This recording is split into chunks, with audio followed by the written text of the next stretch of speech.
Hai, saya Abi. Pada video kali ini saya akan menjelaskan tentang trial balance atau neraca saldo percobaan. Setelah kita bisa membuat buku besar, step selanjutnya adalah membuat trial balance atau neraca saldo percobaan. Trial balance atau neraca saldo percobaan atau sering disebut neraca saldo sebelum penyesuaian adalah sebuah laporan akuntansi yang menunjukkan saldo akhir seluruh akun yang ada pada buku besar pada akhir periode. Tujuan dari pembuatan trial balance ini biasanya adalah untuk pertama mengecek total debit dan kredit itu apakah balance atau tidak, apakah sama atau tidak. Kemudian untuk mengecek apakah ada terjadi kesalahan dalam proses jurnal ataupun posting. Ketiga, tujuan dari trial balance ini untuk acuan dasar kita melakukan penyesuaian. Terakhir, trial balance ini digunakan untuk acuan kita dalam menyusun laporan keuangan.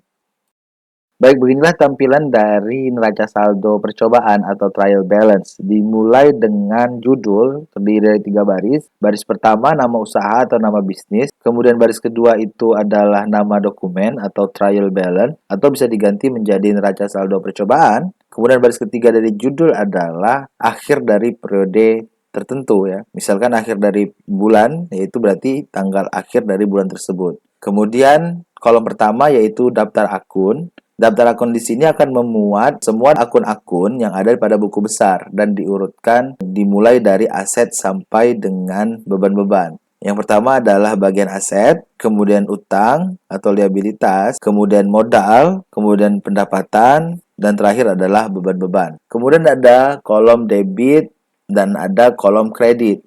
Kolom debit dan kolom kredit ini digunakan untuk mengisi angka dari saldo akhir akun-akun tersebut. Jadi apabila ada akun yang saldo akhirnya di sebelah debit, maka dimasukkan pada kolom debit.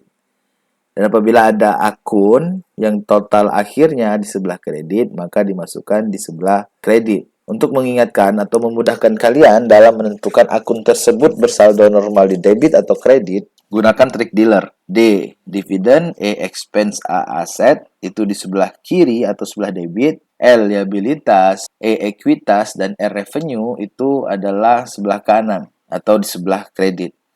Baik, misalkan ini contoh dari buku besar laundry saya. Kita akan memindahkan saldo akhir dari buku besar ini ke dalam trial balance atau neraca saldo percobaan. Baik, kita langsung saja kerjakan. Jadi akun-akun yang bersaldo normal debit, saldo akhirnya kita masukkan ke debit. Sedangkan akun-akun yang bersaldo normal kredit, kita masukkan totalnya di sebelah kredit. Pada buku besar ini yang saya gunakan adalah buku besar berbentuk T ya.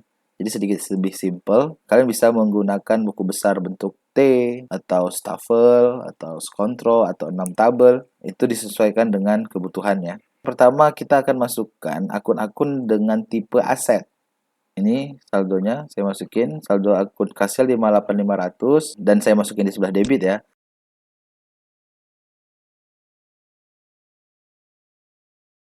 Kemudian saya masukkan perlengkapannya, 9 juta.